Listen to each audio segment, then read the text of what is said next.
Assalamualaikum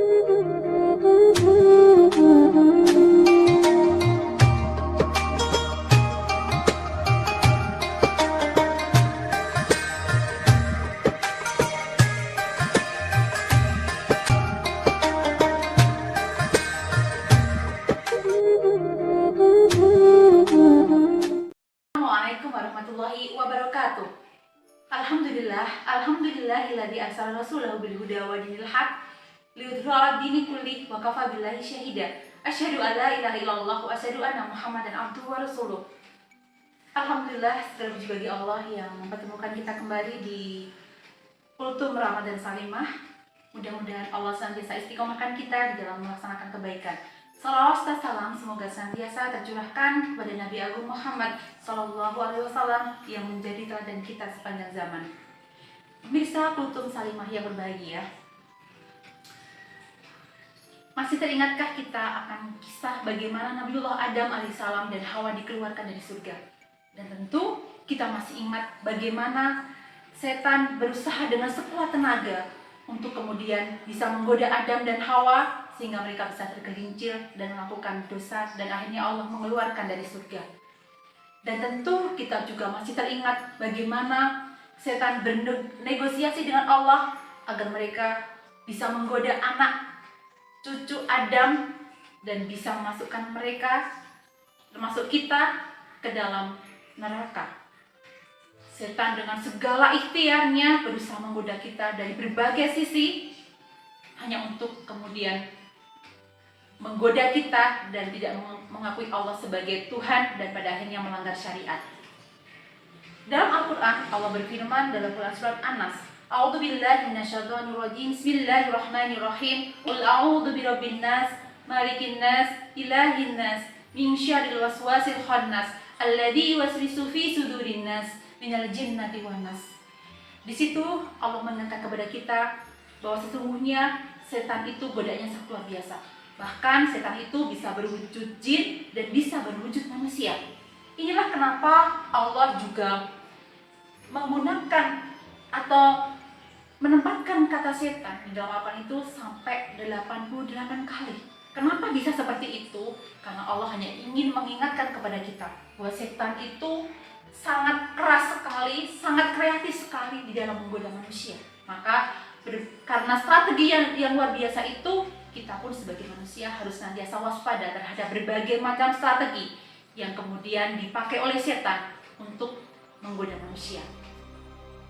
Ada beberapa strategi yang dipakai setan untuk menggoda kita sebagai manusia. Yang pertama, setan akan menggoda kita dari depan. Menurut Syekh Ibnu Musli bahwa sesungguhnya setan akan menggoda manusia dari depan itu dengan keraguan akan akhirat. Kita bisa melihat bagaimana banyak orang, bahkan bisa jadi termasuk kita, begitu meragukan bagaimana keberadaan surga dan neraka. Kebanyakan orang yang kemudian tidak mau lagi beribadah, tidak mau lagi kemudian taat kepada Allah dengan alasan dunia itu atau kehidupan itu ya hanya di sini saja. Tidak ada balasan bagi orang yang berbuat baik, tidak ada balasan bagi orang-orang yang berbuat buruk. Pada akhirnya mereka meyakini bahwa kehidupan dunia ini hanya satu kali saja. Kehidupan kita hanya satu kali, kehidupan manusia hanya satu kali.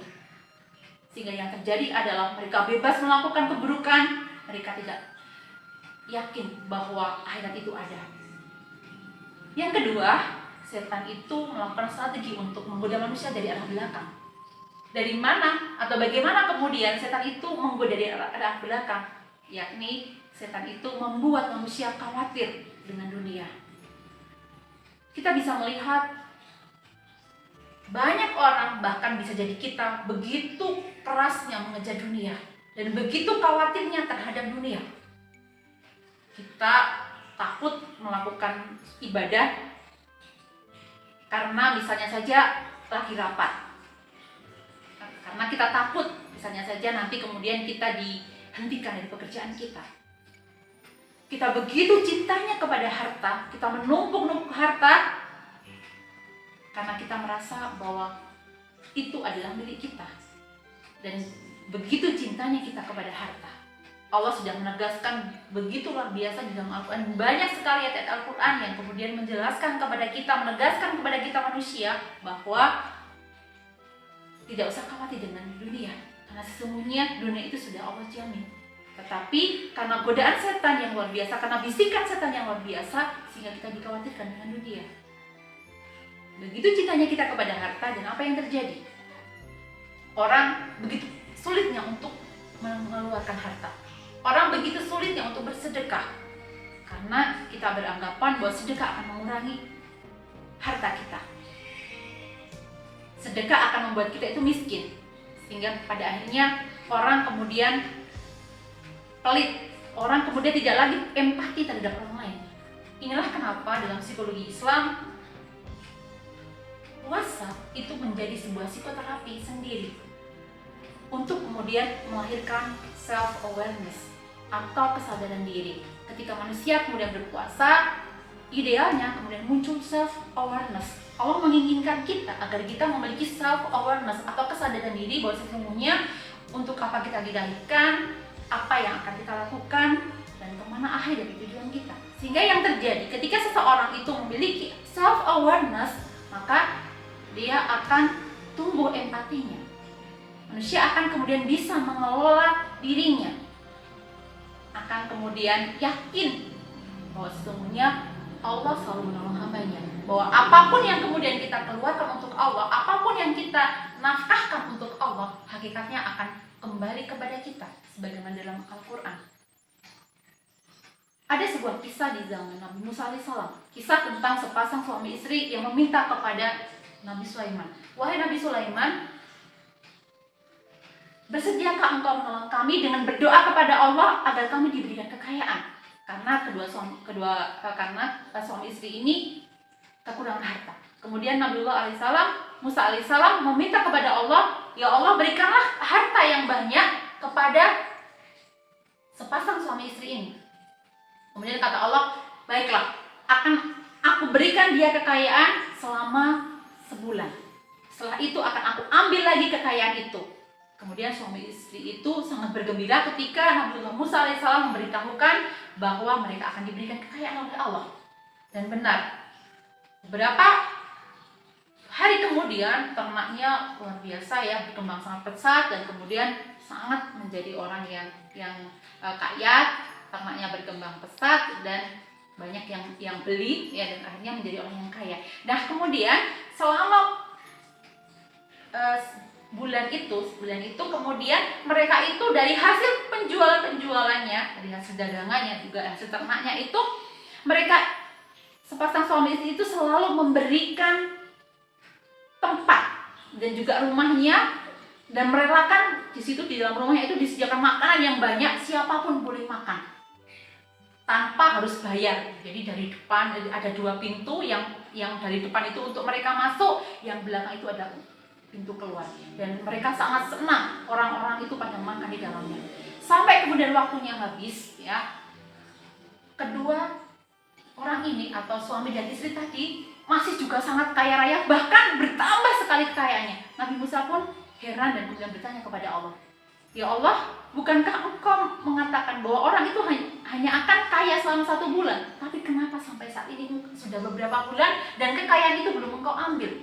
Kemudian kata Allah, "Sesungguhnya aku memberikan kekayaan kepada mereka memang hanya 1 bulan, tetapi harta yang aku titipkan kepadanya dipakai untuk melayani umatku, sehingga harta itu semakin bertambah banyak.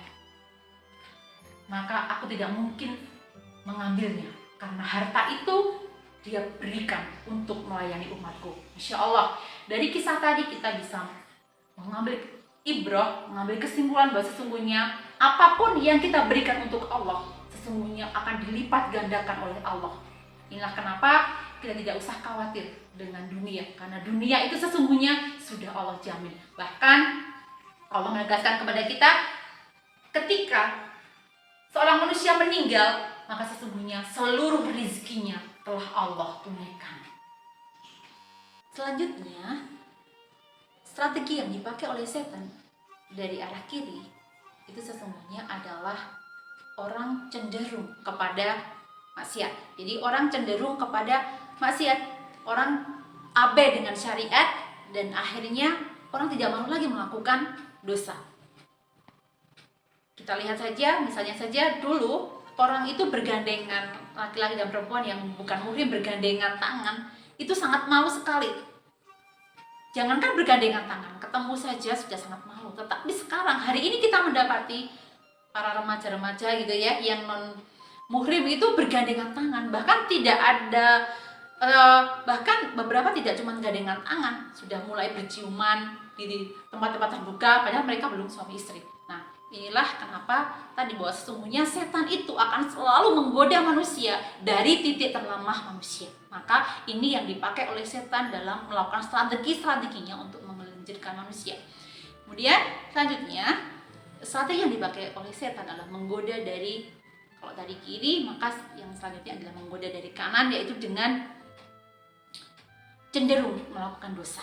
Jadi begitu banyak manusia yang kemudian setan goda agar bisa melakukan dosa. Setan itu menggoda dengan berbagai hal, ya tadi dari titik terlemahnya, sehingga orang-orang banyak yang kemudian tergelincir untuk masuk ke dalam dosa.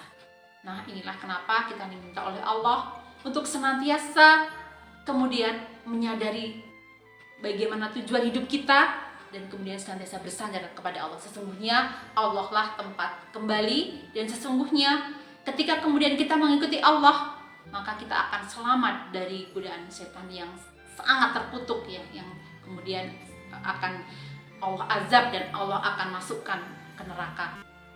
Saya mengutip kata-kata yang sangat luar biasa yang saya ambil dari kitab Hikam karya Syekh Ibnu Athaillah, bahwa pangkal segala maksiat itu adalah lalai, dan syahwat adalah manakala kita puas terhadap diri sendiri. Maka jangan sampai kita menjadi manusia yang lalai, dan jangan sampai kita menjadi manusia yang puas terhadap amal-amal yang telah kita lakukan. Karena sesungguhnya banyak amal yang bisa jadi bagus tetapi kita salah dalam niat.